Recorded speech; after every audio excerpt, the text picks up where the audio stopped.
She had been clearing out dead people's rooms for 31 years. She knew the smell. She knew the particular quality of silence in a space where someone had lived alone for a very long time and then simply stopped.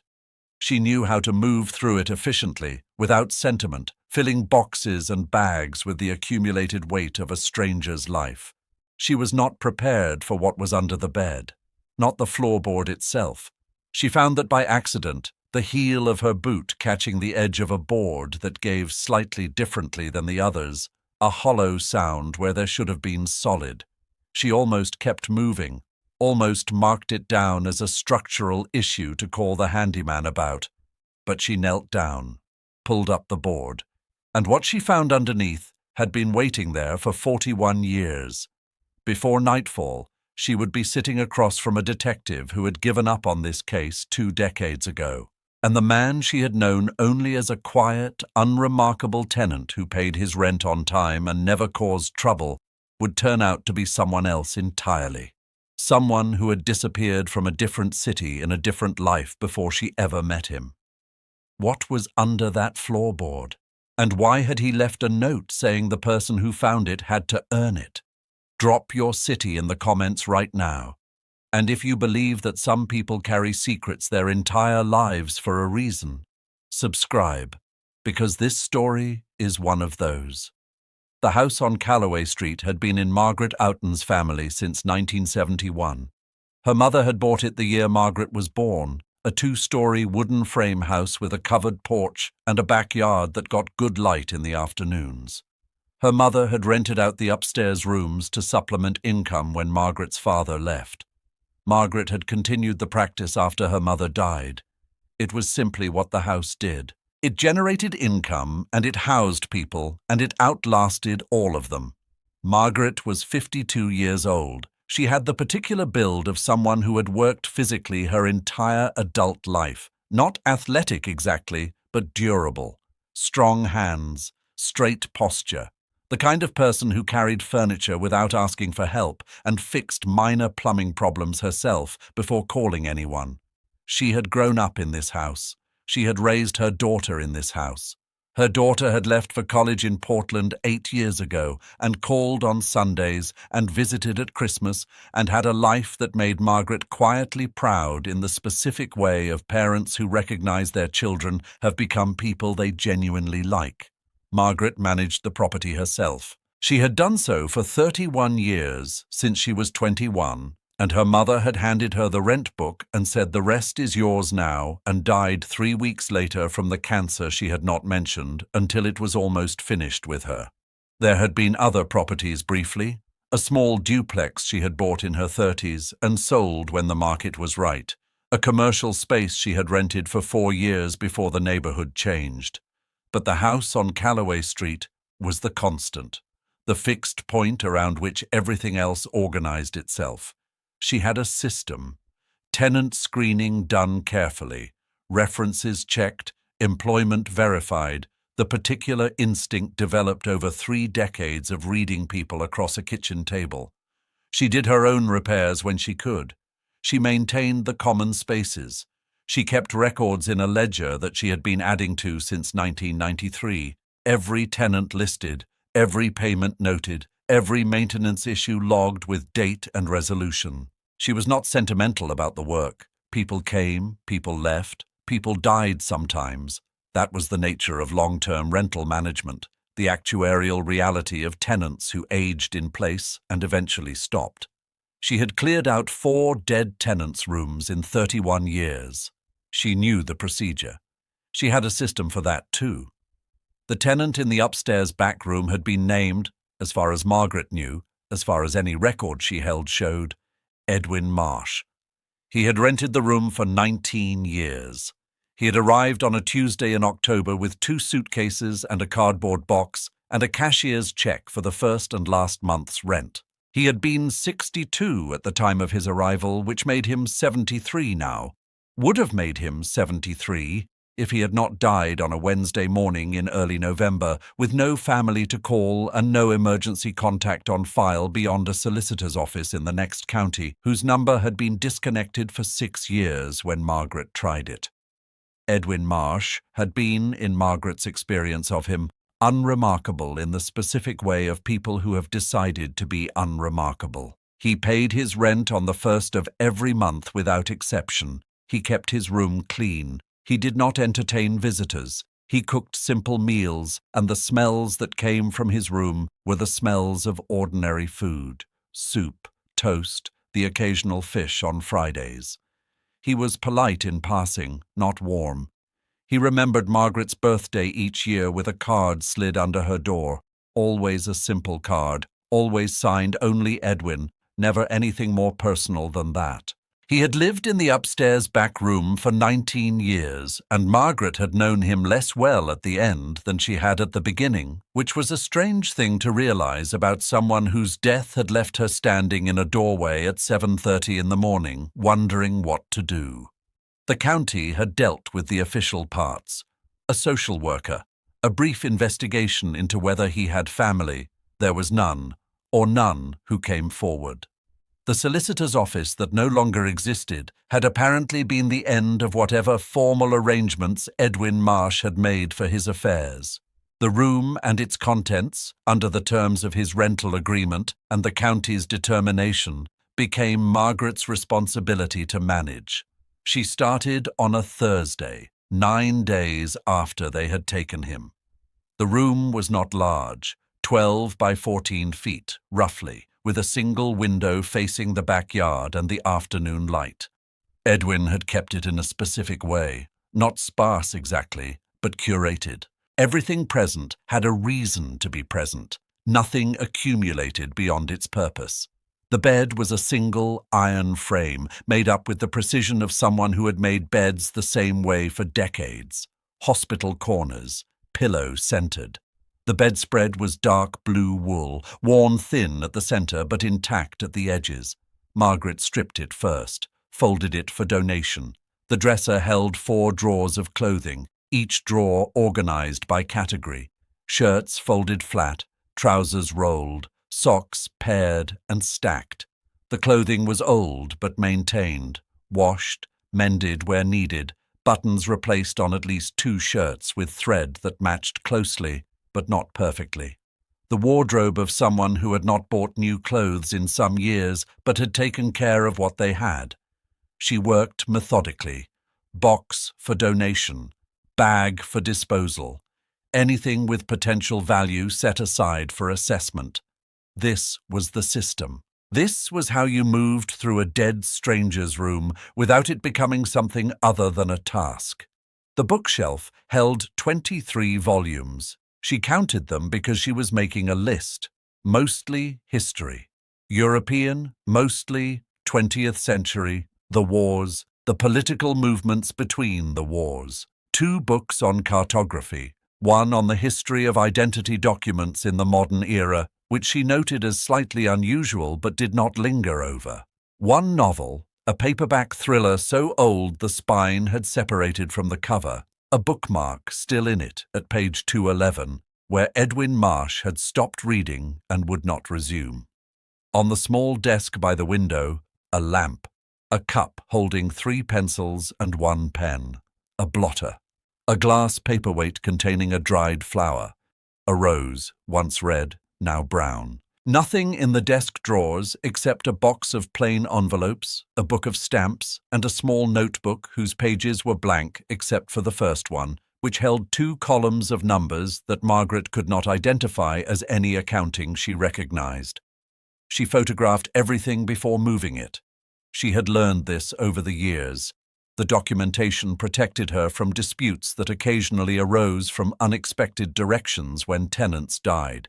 She moved carefully and without hurry, and had filled 2 donation boxes and 1 disposal bag before noon. Then her boot heel caught the edge of the floorboard under the bed. She had moved the bed frame first, sliding it toward the window to access the floor beneath for cleaning. Standard procedure. She swept the exposed floor, noted the dust accumulation consistent with the bed's position for many years, made a mental note about the baseboard along the back wall which had developed a small gap. It was on her second pass with the broom that the heel of her left boot came down on the edge of a board near the center of the exposed area, and she heard it. The hollow sound, the slight give. She stopped. She stood still for a moment, listening to the silence of the room, the distant sound of traffic on Calloway Street, the refrigerator hum from downstairs. Then she knelt down. The board was the same age and finish as the others, stained the same dark brown, worn smooth in the same pattern. But its edges had been cut and reset. She could see now that she was looking. The seam between it and the adjacent boards slightly more deliberate than the random variation of ordinary floorboards. It had been worked. Someone had made this board removable and then made it look like it hadn't been. She pressed the right edge down. The left edge rose. She got her fingers under it and lifted. The space beneath was approximately 18 inches deep, more than the standard subfloor cavity. Someone had excavated this. The floor joist had been notched to accommodate the depth. This had not been done quickly or carelessly. This had been done by someone who knew what they were doing and intended it to last. Inside the cavity, a metal box. Dark green, painted steel, approximately the size of a shoebox. A handle on the top, folded flat. A latch on the front, not locked.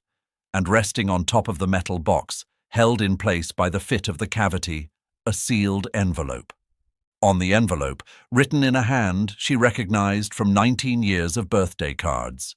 For whoever finds this, read the note inside before you open the box. This matters. Margaret sat back on her heels on the floor of the upstairs back room. Outside, a car passed on Calloway Street. The refrigerator hummed. She picked up the envelope. She did not open it immediately. She sat with it for a moment, turning it over in her hands, feeling the specific weight of an object that has been waiting a long time for someone to pick it up. The envelope was sealed with tape in addition to the standard gum seal. Reinforced, deliberate, the seal of someone who did not want moisture or time to compromise the contents. The handwriting on the front was Edwin's. She was certain of that. She had seen it on 19 birthday cards, each signed the same way. The pressure of the pen was the same. The particular way he formed the letter W in whoever, the slight leftward lean of the capital F. She opened it. Inside was a single sheet of paper, folded once. She unfolded it and read it. She read it again. Then she set it down on the floorboard beside her and looked at the metal box in the cavity and did not move for a long moment. The note said, "If you're reading this, I'm gone. That's fine. It was always going to end this way, and I made my peace with that a long time ago." The box contains things that belong to people who don't know they're owed them. Not money exactly, though there is money. The rest is more important than the money. I can't tell you what to do with it. That wouldn't be right. You have to decide. But before you decide, you have to understand. And to understand, you have to read everything in the box in order. Start with the photograph on top, then the letters, then the documents at the bottom. I lived in your house for 19 years. You were fair to me. That's rarer than you might think. The person who deserves what's in this box has been looking for it for 40 years. They don't know it exists. They don't know I exist. But they're real and they're alive, and what's in this box will change something important for them. You don't have to do anything with this. You could close the box and call the council and let them dispose of it, and no one would ever know. That would be the easy thing. The right thing is harder. It always is. E.M. Margaret looked at the metal box in the cavity under the floor of the upstairs back room of the house on Calloway Street. She reached in and lifted it out. But that's not the full story. Not even close. Because the person Edwin Marsh had been before he arrived at the house on Calloway Street with 2 suitcases and a cashier's check, the person he had been in the 41 years before that October Tuesday, was someone that the man renting the upstairs back room had left so completely behind that the leaving had required, among other things, a different name. Not Edwin Marsh. Edwin Marsh was a name that appeared first in records from 1983. Before 1983, there was no Edwin Marsh, no birth certificate, no school records, no employment history, no national insurance number predating 1983. The name had been built from documents backward, the way certain names are built when someone needs to become someone else and has the knowledge and the access to do it properly. The name on the birth certificate in the metal box, the real birth certificate, the original, issued in a different county in a different decade, was Edward Michael Stroud, born 1950. The photograph in the metal box showed a young man in his early 20s, dark-haired, lean, with the specific expression of someone who has not yet learned to be careful about what his face shows. Confident, slightly reckless, the expression of someone who believed the world was navigable. He had been a social worker. That was the thread that connected everything in the box. Not a soldier, not an intelligence officer, not anyone involved in anything covert or official. A social worker in a mid-sized city in the north of England, working in child protection services in 1979. And in 1979, he had found something he was not supposed to find. Margaret did not open the box in the upstairs room. She carried it downstairs to the kitchen table, made a pot of tea she would not drink, and sat down. She opened the latch. Inside, exactly as the note had described, a photograph on top. Below it, a bundle of letters held with a rubber band that crumbled when she touched it. The rubber degraded by 4 decades of being a rubber band in a sealed box. Below the letters, a cardboard folder tied with string, the string still intact. The folder holding documents she could see were official, forms, typed reports, something with a county council letterhead. She picked up the photograph. A young woman, early 20s perhaps, standing in front of a nondescript building, brick, institutional, the kind of building that could be a school or a council office or a hospital annex without further context. The woman was not looking at the camera. She was looking slightly to the left of it, at something outside the frame, with an expression that was hard to categorize. Not happy, not sad, something in between. The expression of someone who has been asked to stand still for a photograph and is complying while their attention is elsewhere. On the back of the photograph, in the same handwriting as the note, Diane, March 1979. Last photograph before. Before what? The photograph did not say. Margaret set it down, picked up the letters.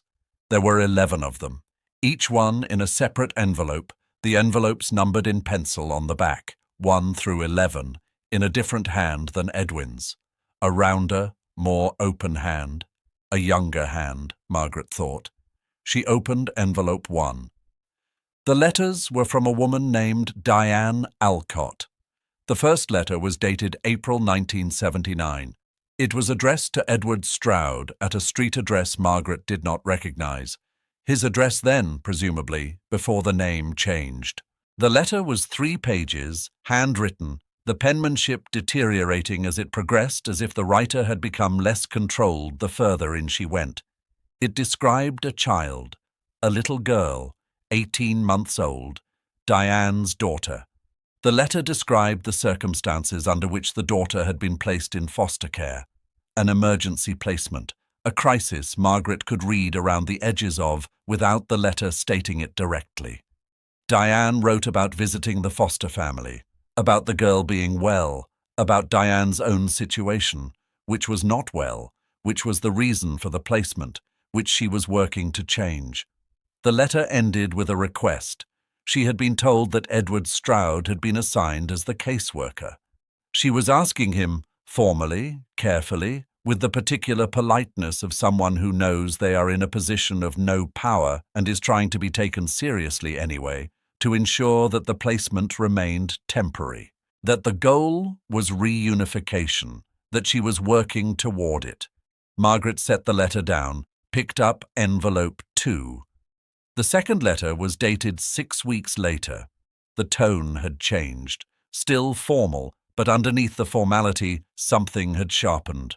Diane Alcott wrote that she had been told her daughter's placement was being reviewed, that a decision had been made to pursue a different arrangement, that when she had asked what this meant, she had not received a clear answer. She wrote, "I am asking you directly as her caseworker what is happening with my daughter. I have a right to know. I have been cooperative with every requirement. I have attended every appointment.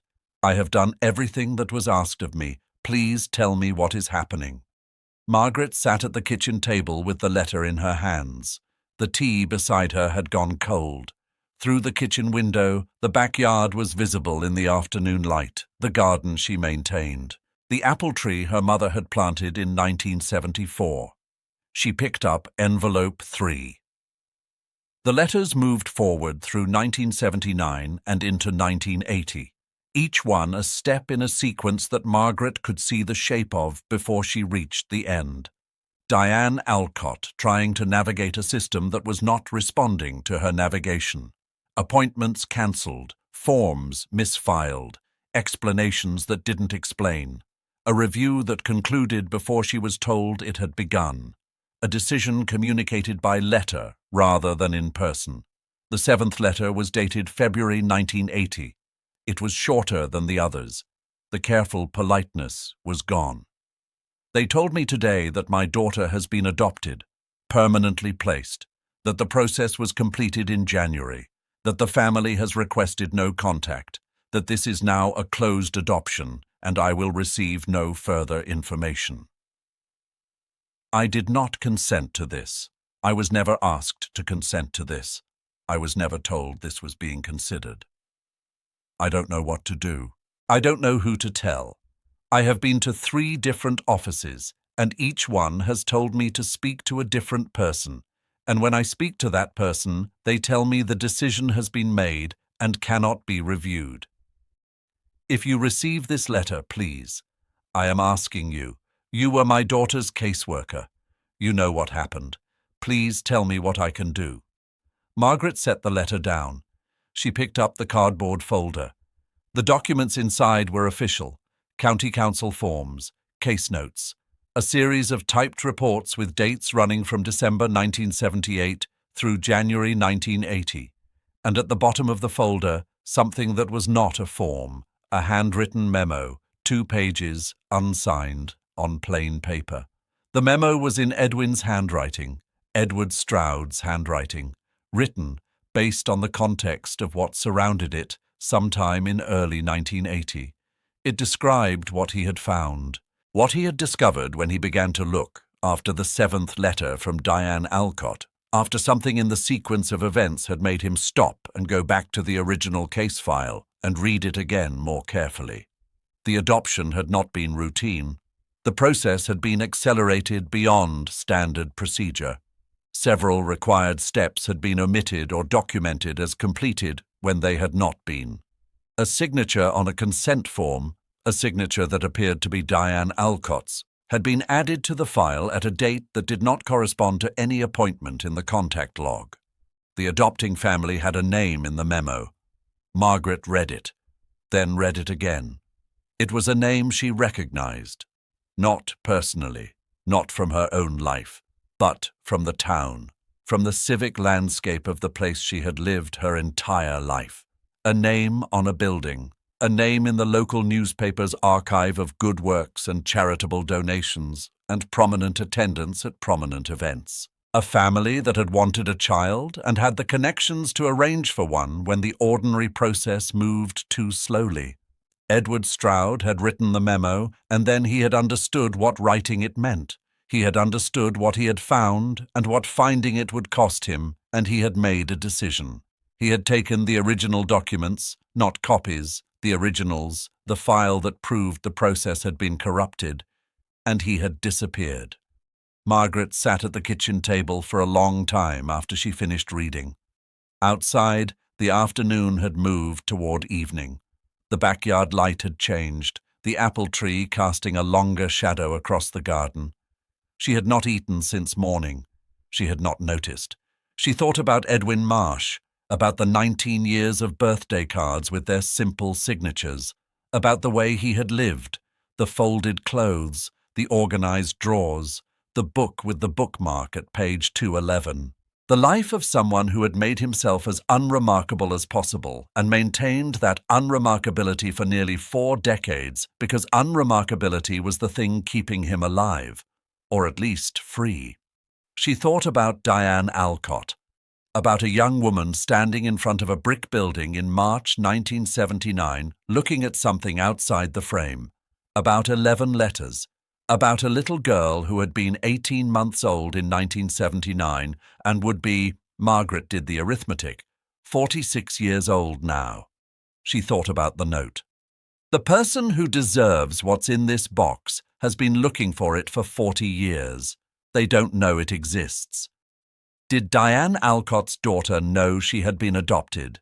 Did she know her adoption had been, Margaret searched for the right word, arranged? Did she know there was an original family somewhere? Did Diane Alcott know her daughter was alive somewhere and had been alive for 46 years? And what happened next would change the shape of everything Margaret thought she understood about the house on Calloway Street, about the unremarkable man who had lived in its upstairs back room for 19 years, and about the specific weight of a secret kept long enough to become someone's entire life. She called her daughter first, not the police, not a solicitor. Her daughter in Portland, who was 30 years old and worked in social services, not by accident, Margaret had always thought, the profession chosen by children who grow up watching their parents manage other people's crises. Her daughter, whose name was Claire, and who answered on the 3rd ring with the particular alertness of someone who registers that a call from their mother at 7:15 in the evening means something has happened. Margaret told her. Not everything at once. She told her the shape of it, the floorboard, the box, the note, the letters, the documents. Claire was quiet for a moment. Then she said, "Mum, this is a wrongful adoption case from 1979. This is potentially fraud. This is criminal. I know. You need to call the police. I know. But the note says the person who deserves what's in this box has been looking for it for 40 years. Before I call the police, I want to know if that person is real, if she's alive, if she knows." Silence on the line. Then, "I can look. Give me the names." Margaret gave her the names. Diane Alcott, the adopting family, the approximate dates. She did not give her the name from the building and the newspaper and the civic history of the town, not yet, because she was not ready for what came after she gave that name to someone who would know what to do with it. Claire called back at 10:30. Margaret had been sitting at the kitchen table the entire time. She had eaten crackers from the pantry without registering it. The metal box sat on the table in front of her. "Diane Alcott died in 2019, Claire said. "I found an obituary. She never married. She worked as a care assistant her whole life. The obituary mentions surviving family. It doesn't list children." Margaret closed her eyes briefly. "The daughter," Claire said. "The adopted daughter. I found her. I think I found her. There's a woman, the right age, the right geography, who has been posting in an online forum for adoptees doing DNA searches. She's been trying to find her birth mother for 12 years. She knows she was adopted. She doesn't know the circumstances." Margaret opened her eyes. "She found Diane Alcott through a DNA service," Claire continued. "She knows Diane is her mother. She found the obituary. She doesn't know anything beyond that. She posted 2 months ago saying she'd hit a dead end, that all the records she'd requested had come back either sealed or missing, that she couldn't understand why there was nothing." "There's nothing because it was taken," Margaret said. "Yes." The kitchen was very quiet. "Give me her name," Margaret said. Her name was Ruth Calloway, which Margaret registered with a specific jolt, the coincidence of the street name, the address she had given on documentation her whole life, a woman named after the same geographical accident as the place where the truth about her origins had been sitting under a floorboard for 41 years. She was 46 years old. She lived in a town 30 miles from Calloway Street. She worked as a secondary school art teacher. She had 2 children of her own. She had been trying to find her birth family for 12 years and had, as of 2 months ago, given up.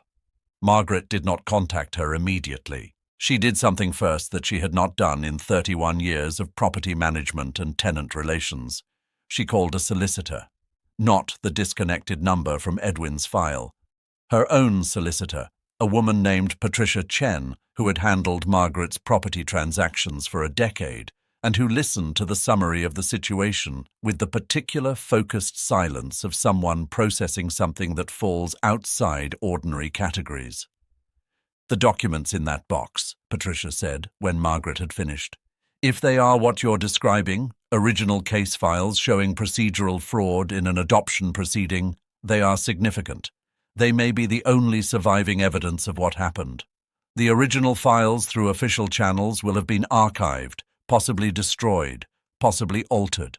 What this man took, what he preserved, may be irreplaceable. What do I do?" "You have several obligations that run in different directions," Patricia said carefully. "To the authorities, because this involves historical fraud. To the woman whose adoption was corrupted, because she has been searching for exactly this. And," a pause, "to the family whose name is in that memo, because what you have implicates them directly."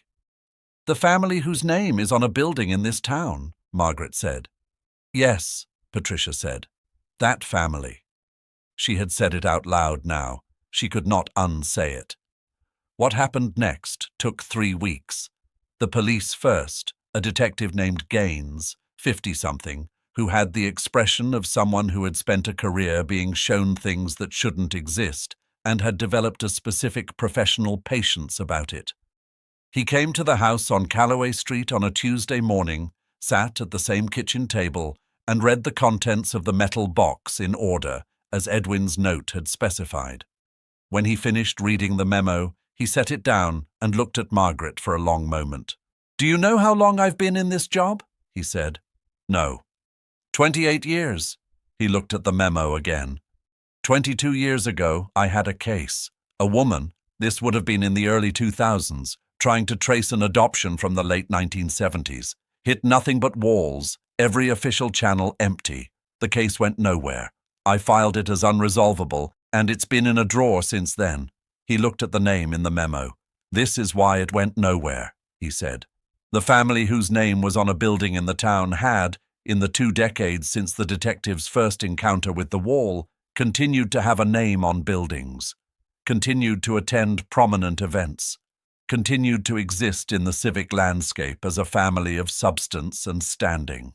The matriarch was still alive, 81 years old, attended church on Sundays, had a garden that was mentioned in a local publication about notable private gardens in the county. The husband who had signed the relevant documents was dead, had been dead since 1998, but the documents in Edwin's metal box did not require him to be alive.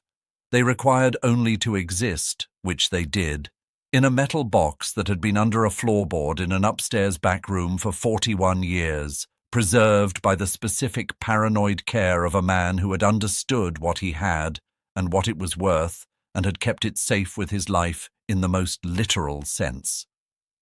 Margaret called Ruth herself. She had argued with Patricia about this.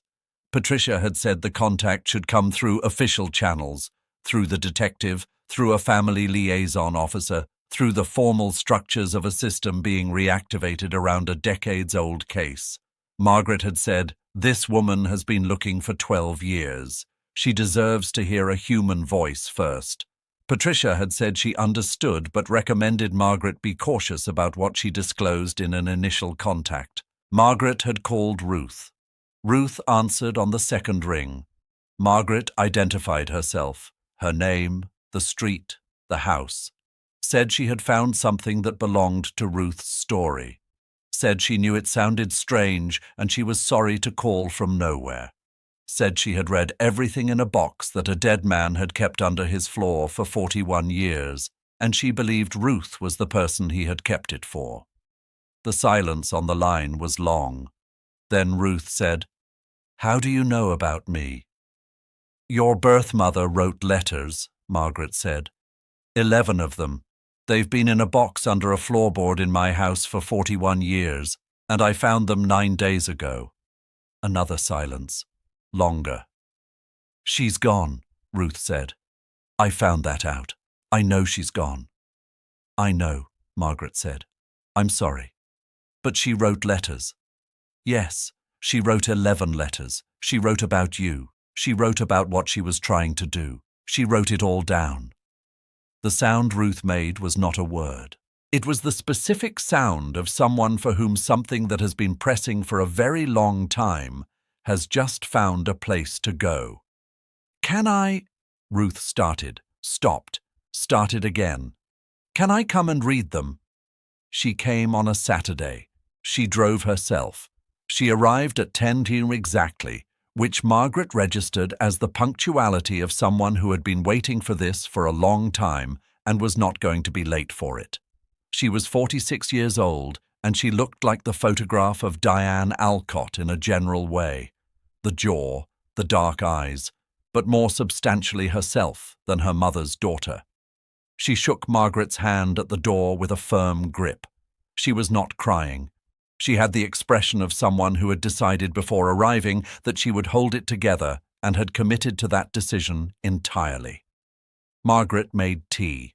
Ruth sat at the kitchen table and Margaret placed the letters in front of her, still in their numbered envelopes, still in order. Ruth picked up envelope 1. She read slowly. Margaret did not watch her. She stood at the kitchen counter and looked out the window at the backyard and the apple tree and let the woman at her table have the privacy of this, which was not Margaret's to witness. Ruth was at the table for 2.5 hours. When she finished, she sat for a moment with envelope 11 in her hands, the last letter, the one where Diane Alcott had written, "I don't know what to do." Then she said, "She kept trying." "Yes," Margaret said. "She didn't stop. She kept writing. She kept trying to find a way." "Yes." Ruth set the envelope down carefully, aligned it with the others. "The man who kept these," she said. "Who was he?" "His name was Edwin Marsh," Margaret said, "though that wasn't his real name. His real name was Edward Stroud. He was your mother's caseworker. He found what had been done. He took the original documents, the proof, and he disappeared with them because he knew what would happen if he stayed."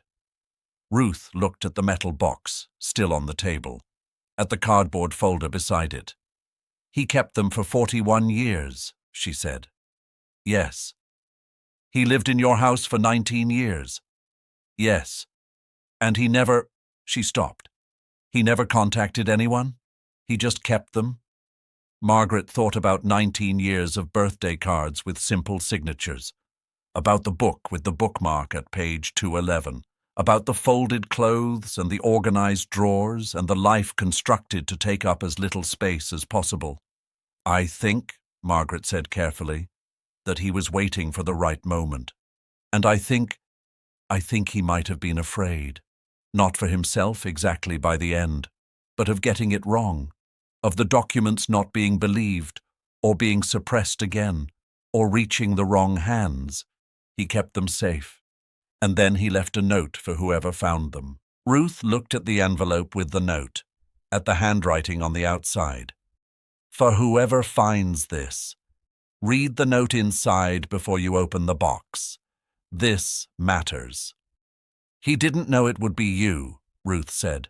"No, he didn't know it would be me. But he knew someone would find it." "Yes, he knew that." The kitchen was quiet. Through the window, the afternoon light lay across the backyard in the specific way it did in November, low and clear and honest. The formal process took months. Detective Gaines reopened the case. The documents in the metal box were authenticated. Forensic document examination confirmed their age and their provenance.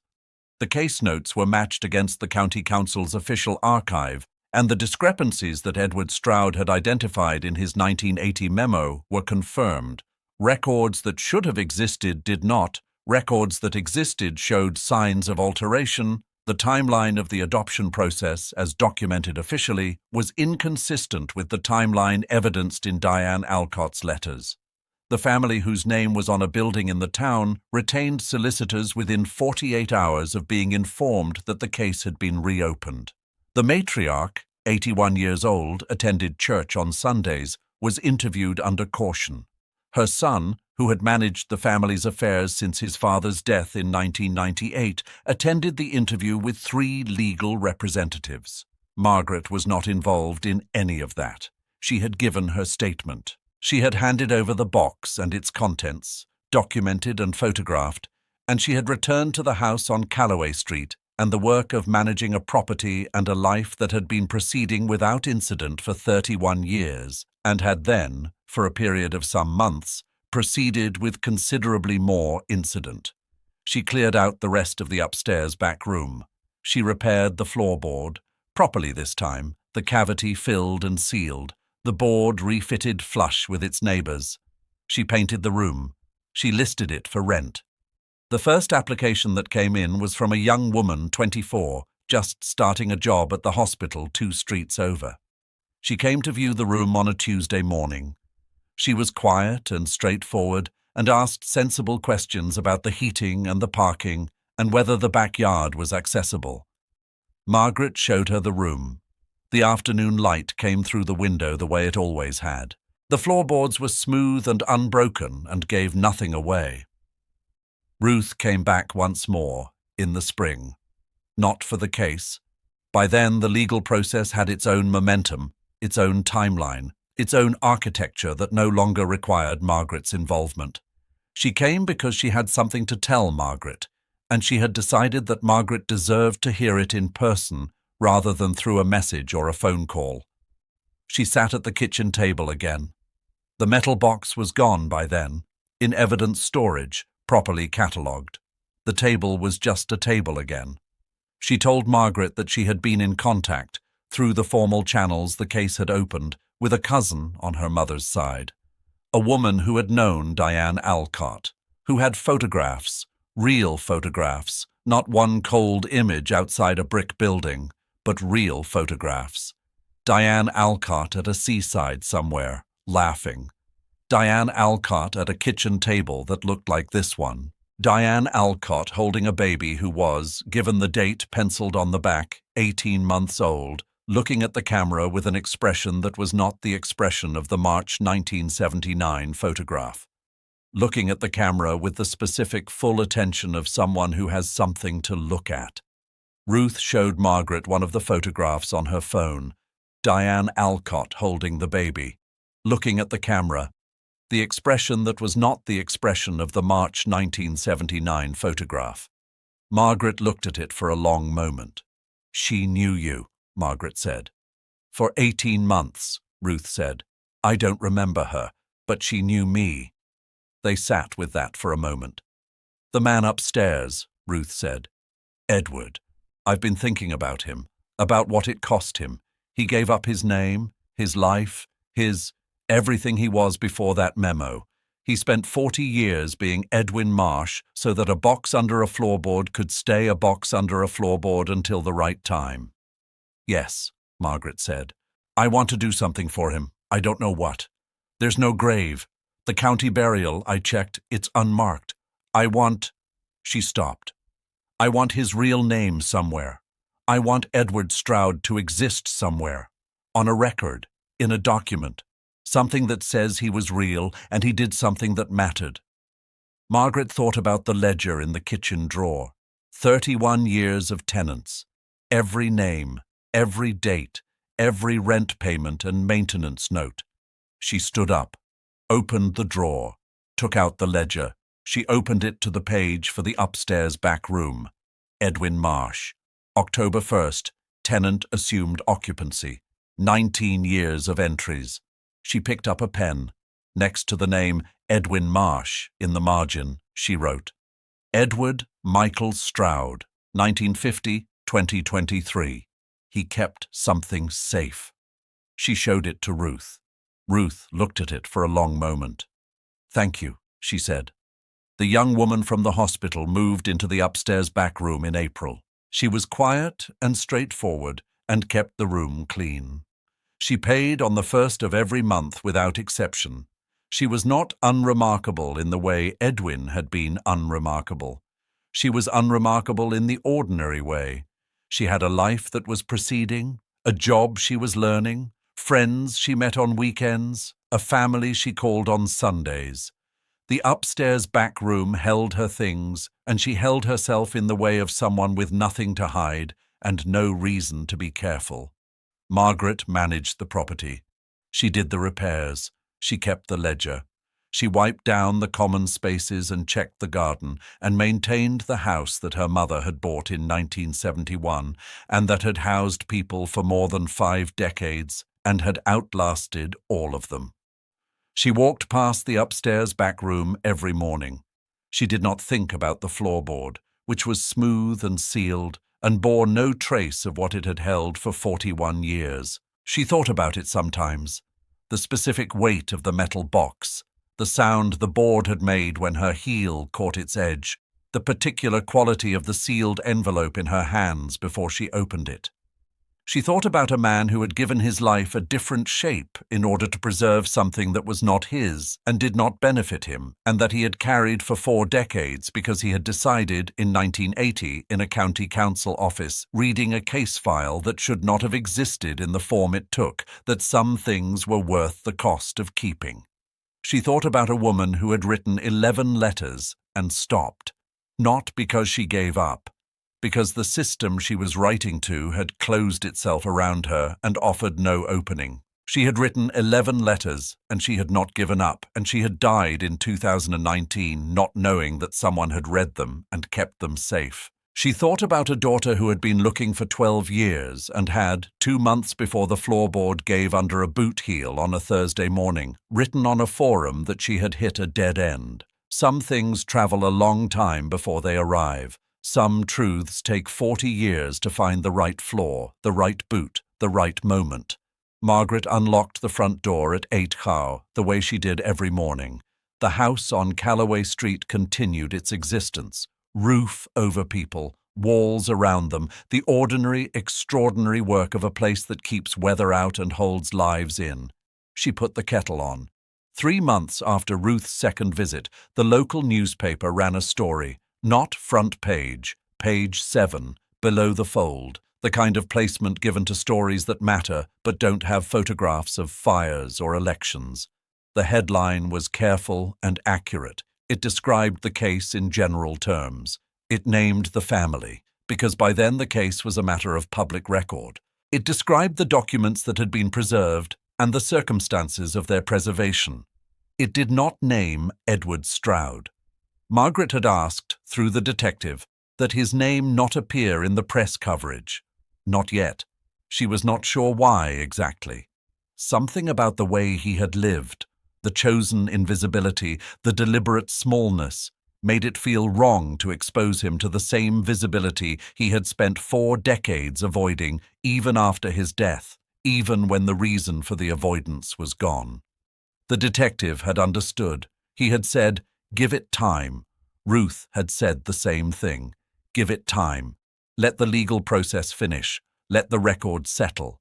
And then Edward Michael Stroud's name could go on the record in the right way, in the permanent way, in the way that would outlast all of them. Margaret read the article at the kitchen table with her morning tea. Through the window, the apple tree was in early blossom, small white flowers catching the spring light. The house around her was quiet in the morning way, the new tenant upstairs still sleeping, the rooms holding their air. She folded the newspaper, placed it on the table, picked up her tea, looked out the window at the apple tree. Some things take 40 years. Some truths wait under floorboards in rooms above kitchens where ordinary life continues overhead, patient as wood, patient as paper, patient as the specific quality of a sealed envelope waiting for the right hands. Margaret Outen had not been looking for this. She had been clearing out a dead tenant's room in the house she had managed for 31 years, doing what she always did, moving through a space with the efficiency of long practice and no particular expectation. She had caught her boot heel on a board that gave, and the rest had followed. Have you ever found something that wasn't meant for you but turned out to be exactly what someone needed? Have you ever been the unexpected link in a chain that started long before you arrived? Drop your story in the comments below. And if you believe that ordinary people sometimes find themselves holding extraordinary things, subscribe. There are more stories like this one, more people who kept something safe at great cost, more truths that waited a very long time for the right moment. Silence should never be the final answer. End of story. The Floorboard. 50,000 characters. Original work. The spring moved into summer. The upstairs backroom tenant settled into the rhythm of the house the way tenants settle when a place suits them.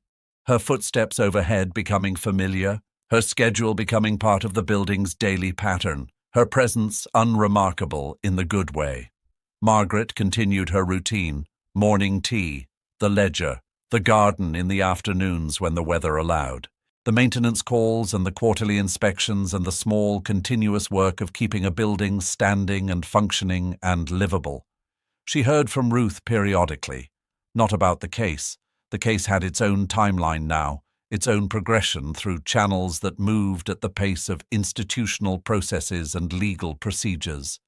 She heard about Ruth's life, about her children, about a school project one of them was doing on family history, which had taken on additional dimensions, given what Ruth now knew about her own. About Diane Alcott's cousin, who had become a presence in Ruth's life in the way that previously unknown family members sometimes do when they arrive late, but genuinely, tentatively at first, then more substantially, filling in a shape that had been outlined but empty, about a memorial, a small one, private, just Ruth and the cousin and a few others, at a cemetery in a town 2 hours away where Diane Alcott was buried. Ruth had gone in the autumn, after the leaves had turned. She had stood at the grave and she had read, quietly, from the first letter. Not all of it, just the beginning, where Diane wrote about the little girl being well and the foster family being kind, and the careful, formal hope that things could be different. She told Margaret about this in a message that came on a Sunday evening. Margaret read it at the kitchen table with the light on above her and the house quiet around her. She thought about a woman she had never met, writing letters at a table somewhere in 1979, not knowing that the letters would survive her, not knowing that the person she was writing about would find them 46 years later and stand at her grave and read them back to her. Some things travel a very long time, some things arrive. Margaret put her phone down, sat for a moment in the quiet kitchen. Then she stood up, rinsed her mug, turned off the light, and went to bed.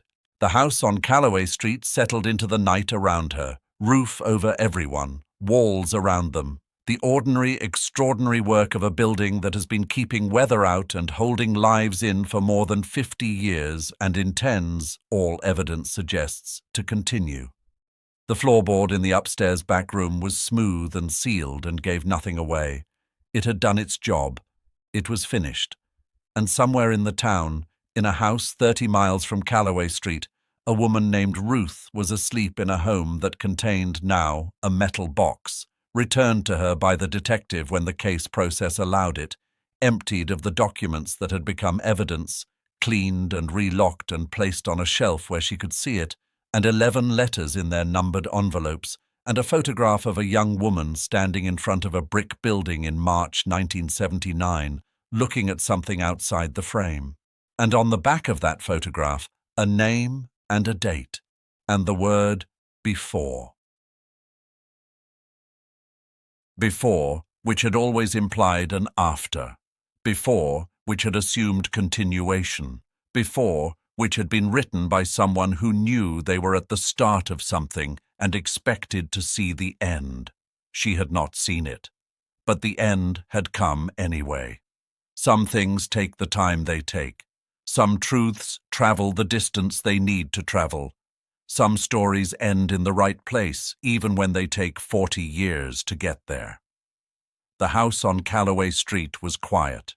The apple tree in the backyard stood in the dark. The ledger in the kitchen drawer held 31 years of names, and next to one of those names, in the margin, in careful handwriting, Edward Michael Stroud, 1950-2023. He kept something safe.